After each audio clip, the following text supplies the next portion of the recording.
হ্যাঁ, মেয়ে বসে রয়েছে না ওখানটা, কি সুন্দর দেখতে।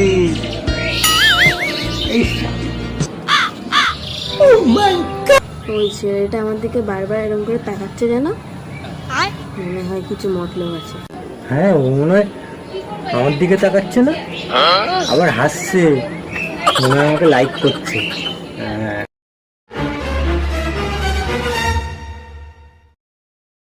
এই মেয়েটা আসছে তো আমার দিকে, মনে হয় নাম্বার টাম্বার দেবে। ও দাদা, একটা কথা বলবো, কিছু মনে করবে না তো?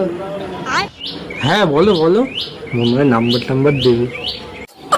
দাদা দেখো, আমি তোমাকে বলছি, তুমি কিছু কিন্তু মনে করো না, কিন্তু তোমার দাঁতে না কালো কালো কি একটা লেগে আছে। আমি ভাবলাম আমাকে নাম্বার দিতে এসছে, তো আমাকে অপমান করতে এসছে। দূর বাল, কাজই করবো না। কি বলে? हे हरि राम कृष्ण जगन्नाथ प्रेमानंद, ये क्या हुआ?